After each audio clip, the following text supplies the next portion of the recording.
आज आपण चर्चेची सुरुवात एका महाकाय जहाजाच्या कल्पनेने करूया. हां, नक्कीच. म्हणजे हे जहाज इतकं अवाढ्य आहे की त्याची लांबी जवळपास 299 मीटर आहे. बापरे! म्हणजे चक्क 3 फुटबॉल मैदानांइतकी. हो, अगदी तसंच. आणि त्याची उंची बघाल तर तब्बल 14 मजल्यांच्या इमारती एवढी आहे. अच्छा. या जहाजाचं नाव आहे MV पॅसिफिक ब्रीज. हे जगातील सर्वात मोठ्या गॅसवाहक जहाजांपैकी एक आहे. पण कसं आहे, या जहाजाची खरी ओळख त्याच्या आकारात नाहीये. हां, मग कशात आहे? ती त्याच्या कार्यपद्धतीत दडलेली आहे.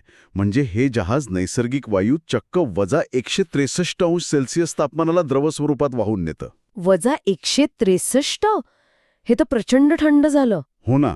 आणि या अत्यंत निचांकी तापमानामुळे आणि आतल्या प्रचंड दाबामुळे एक विस्मयकारक भौतिक बदल घडतो. हो.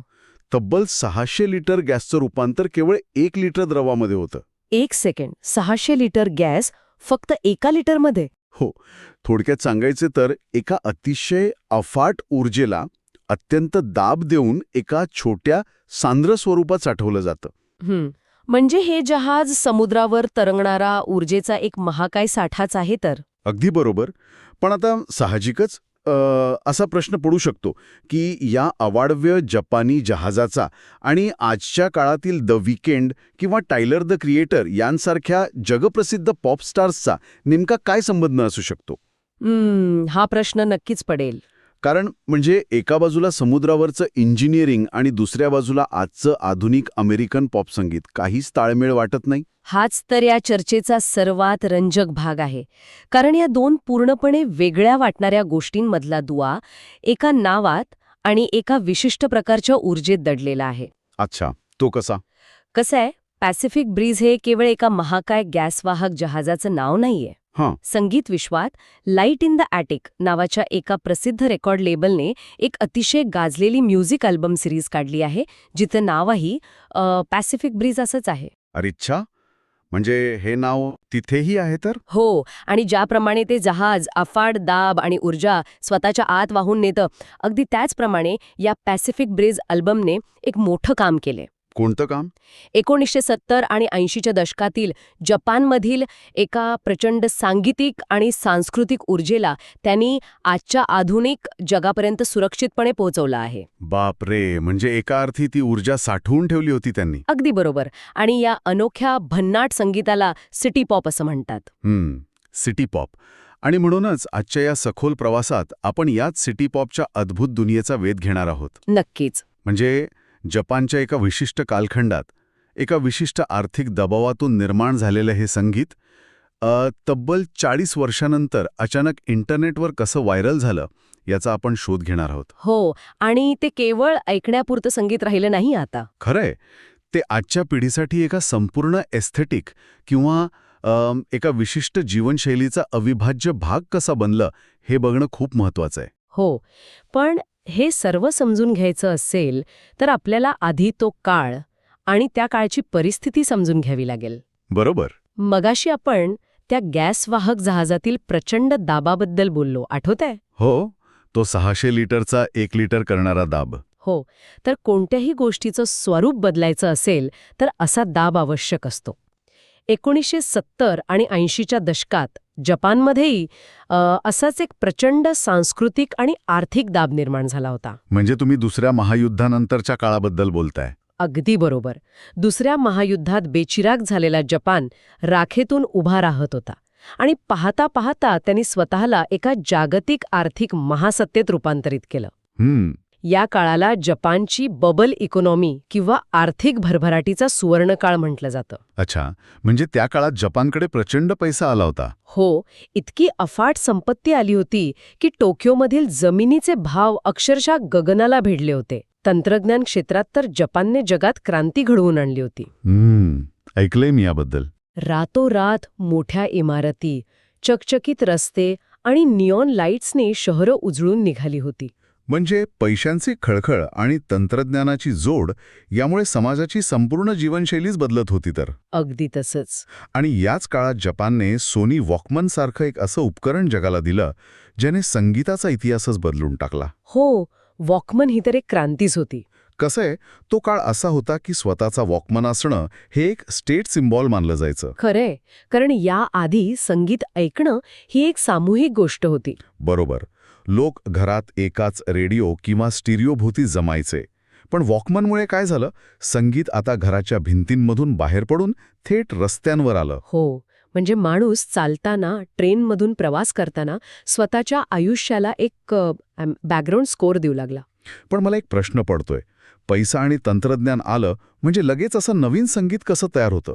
म्हणजे या संगीताचा आवाज नेमका कसा होता आणि त्याच्या निर्मितीमागे कोणती यंत्रणा होती? तुम्ही अगदी मर्मावर बोट ठेवलात. म्हणजे कसं झालं हे सगळं? जेव्हा वॉकमॅनमुळे लोकांच्या हातात स्वतःचं वैयक्तिक संगीत आलं, तेव्हा त्यांना असं संगीत हवं होतं जे त्यांच्या या नव्या, गतिमान आणि श्रीमंत जीवनशैलीशी जुळणारं असेल. अच्छा, म्हणजे संगीताची मागणी बदलली. हो, आणि इकडे रेकॉर्डिंग स्टुडिओजमध्येही प्रचंड पैसा खेळत होता. बजेटची कोणती कमतरता नव्हतीच. त्यामुळे जापानी संगीतकारांनी अक्षरशः संगीताच्या निर्मितीत क्रांती केली.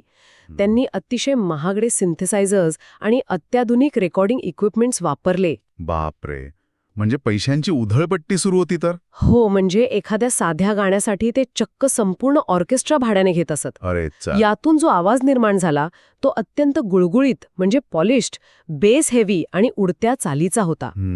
या संगीतात त्यांनी प्रामुख्याने अमेरिकन R&B, फंक आणि डिस्को संगीताचा प्रचंड प्रभाव आत्मसात केला. म्हणजे पाश्चात्य संगीताचा टच होता त्याला. हो, स्टीव्ही वंडर आणि आईन्स यांच्यासारख्या दिग्गजांच्या शैलीत त्यांनी जपानी शब्दांची आणि त्यांच्या स्वतःच्या सांस्कृतिक जाणीवेची सुंदर गुंफण केली.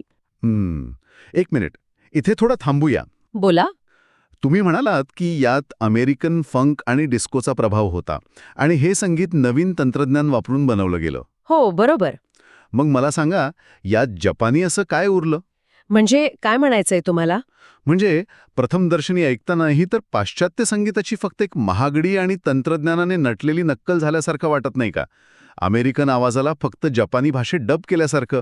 हां, खूपच रास्त प्रश्न आहे. आणि सुरुवातीला अनेक संगीत समीक्षकांनीही अगदी हाच विचार केला होता. हो ना, साहजिक आहे ते. त्यांना वाटायचं की जपान फक्त पाश्चात्य देशांची अंधानुकरण करत आहे. पण मायकेल के बुरदॉग्स या अभ्यासकाने त्यांच्या पुस्तकात त्याचा खूप सुंदर संदर्भ दिला आहे. अच्छा, कोणतं पुस्तक? सायोनारा अमेरिका, सायोनारा निप्पॉन हे त्यांचं अत्यंत अभ्यासपूर्ण पुस्तक आहे. त्यात ते स्पष्ट करतात की हे संगीत नक्कल आणि अस्सलपणा यातील सीमारेषा पुसून टाकत होतं. म्हणजे डिकन्स्ट्रक्ट करत होतं. अगदी बरोबर. ही केवळ पाश्चात्य संगीताची अंध नक्कल नव्हती. जपानने तो पाश्चात्य साचा नक्कीच घेतला, पण त्यात स्वतःच्या महानगरीय जीवनाची ओळख मिसळली. म्हणजे टोकियोच्या रात्रीच्या झगमगाटाची आणि नव्याने आलेल्या श्रीमंतीची ओळख. हो, ते त्यांचं स्वतःचं असं एक कॉस्मोपॉलिटन किंवा जागतिक नागरिक असण्याचं अस्सल प्रतिबिंब होतं. हे खूपच रंजक आहे. म्हणजे त्यांनी तो साचा घेतला, पण त्यात स्वतःचा आत्मा ओतला. हो, तसंच काहीसं. आणि या सगळ्याला आकार देणारे कलाकारही नक्कीच तितकेच ताकदीचे असणार.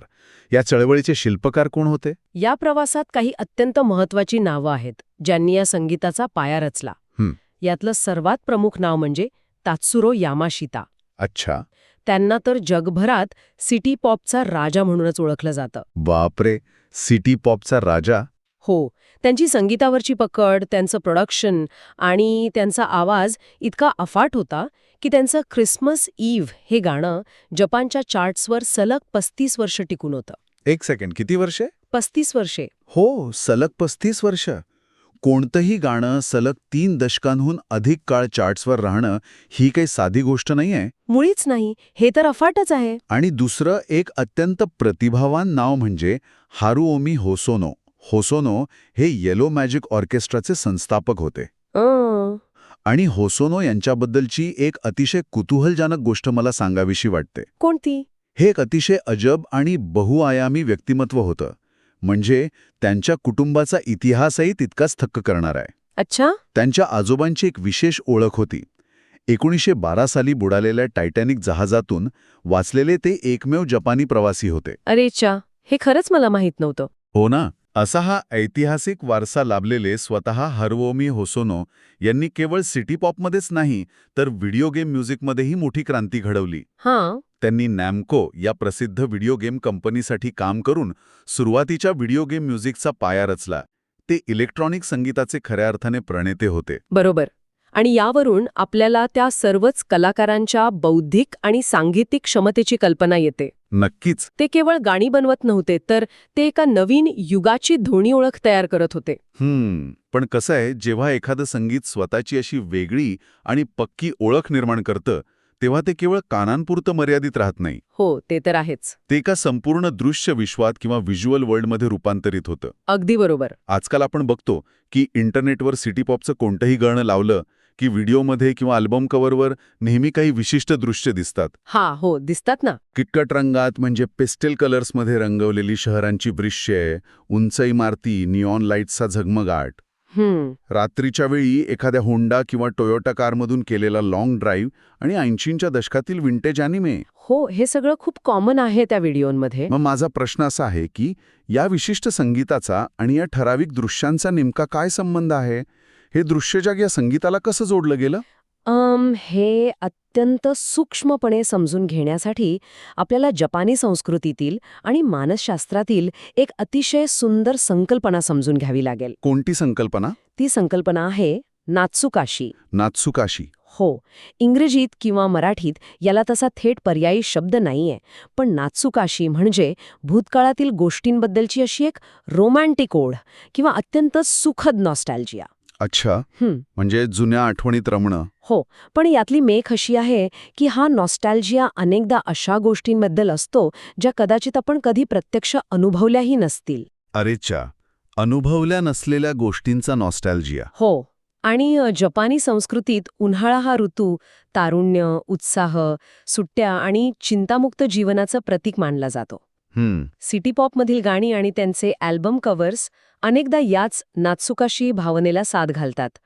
तो एक असा काळ होता जेव्हा भविष्याबद्दल एक प्रकारची अथांग आशा होती. म्हणजेच ही एक प्रकारची फॅन्टम नॉस्टॅल्जिया आहे. अगदी बरोबर, फॅन्टम नॉस्टॅल्जिया. म्हणजे जसं आपल्यापैकी अनेकांनी 90च्या दशकातील अमेरिकन हायस्कूल कधीच पाहिलं नाहीये किंवा अनुभवलेलं नाहीये, पण तिथल्या फ्रेंड्स सारख्या मालिका किंवा चित्रपट बघून आपल्याला त्या काळाची आणि त्या ठिकाणाची एक अजीब सुखद ओढ वाटते. तसंच काहीसं ना? हो, तसंच. आजच्या पिढीला हे संगीत ऐकताना वाटतं की आपण त्या काळातल्या निऑन लाईट्सच्या प्रकाशात एखाद्या विंटेज जपानी कारमधून टोकियोच्या रस्त्यांवरून प्रवास करत आहोत.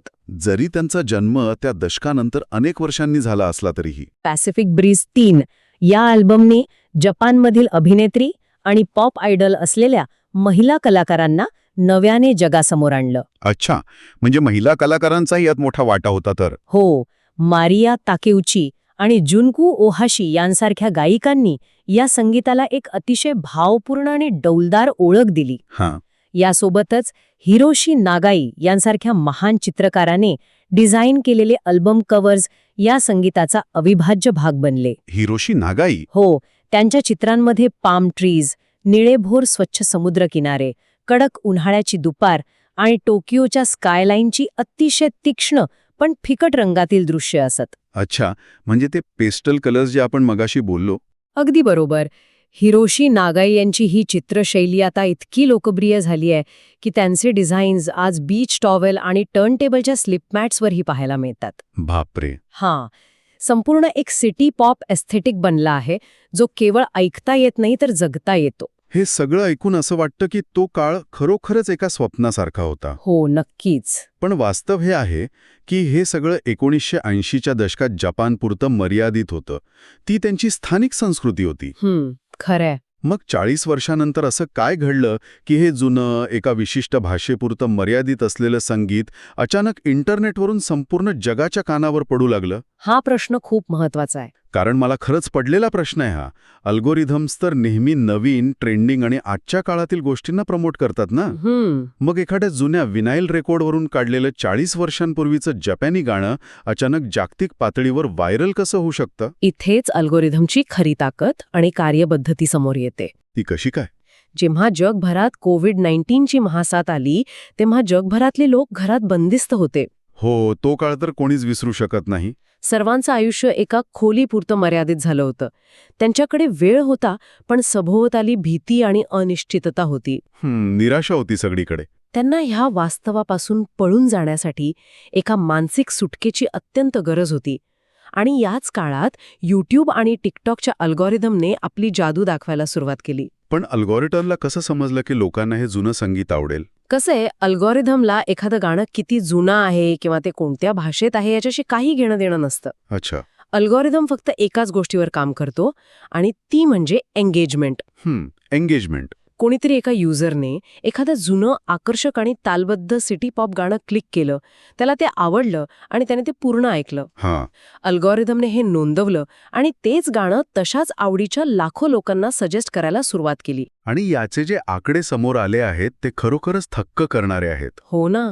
मगाशी आपण ज्या मारिया ताकेउची बद्दल बोललो, त्यांचं 1984 सालचं प्लॅस्टिक लव्ह हे गाणं यूट्यूबवर अक्षरशः बनव्यासारखा पसरलं. हो, मी पाहिले ते. त्या एका व्हिडिओला 54 दशलक्ष म्हणजे 54 मिलियनपेक्षा जास्त व्ह्यूज मिळाले. बाप रे, 54 दशलक्ष. हो.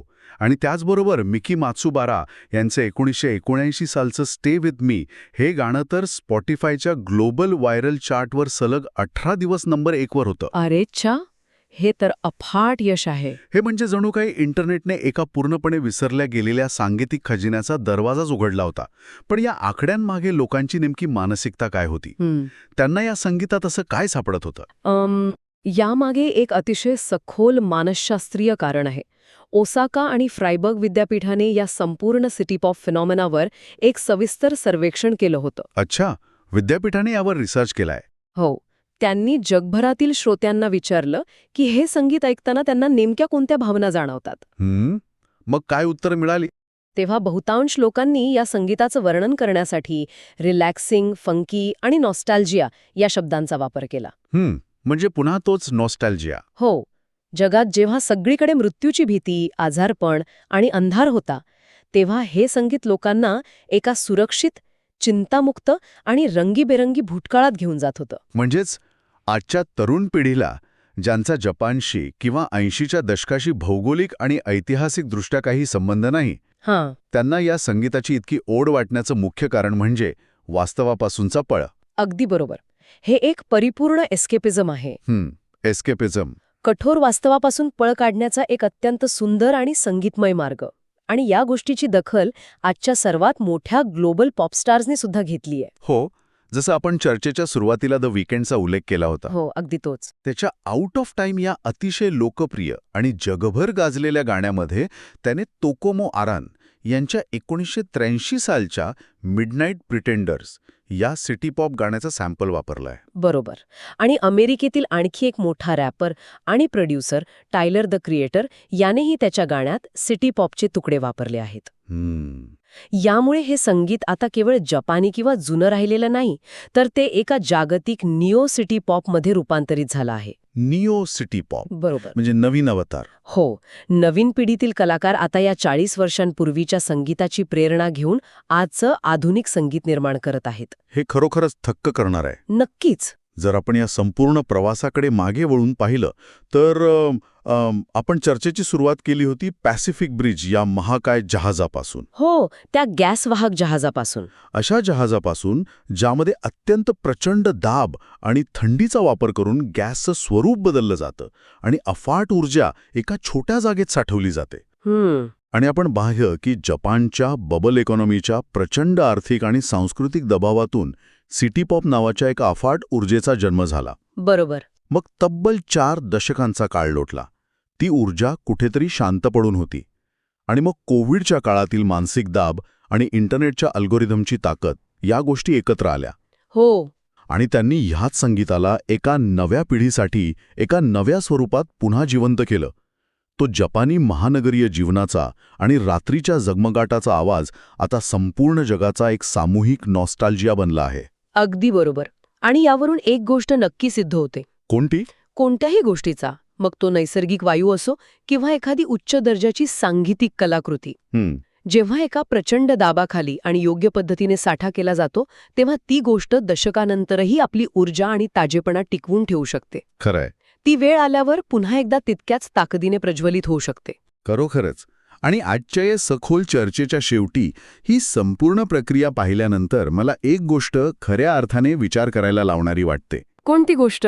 जर आजचं इंटरनेट अल्गोरिथम 40 वर्षांपूर्वीच्या एका प्रादेशिक जापानी संगीताला अक्षरशः कुठून तरी शोधून काढून त्यांना आजचं सर्वात कूल ग्लोबल एस्थेटिक बनवू शकतं, तर आजच्या काळात आपल्या रोजच्या धकाधकीच्या आयुष्यात आपण विसरून गेलेल्या अशा कोणत्या सांस्कृतिक गोष्टी, स्थानिक कलाकृती किंवा ट्रेंड्स असतील हा खूप मोठा प्रश्न आहे. ज्यांना आजपासून 40 वर्षानंतर म्हणजे कदाचित 2060च्या दशकात भविष्यातील एखादं अत्याधुनिक अल्गोरिथम पुन्हा कुठून तरी शोधून काढेल? बापरे, विचार करण्यासारखीच गोष्ट आहे ही. आणि त्या काळातील पिढीसाठी कदाचित आजच्या या विसरलेल्या गोष्टीच रोमॅन्टिक नॉस्टॅल्जिया बनतील. नक्कीच हा प्रवास असाच सुरू राहील. हो, तर या विस्मयकारक कल्पनेवर तुम्ही नक्की विचार करा.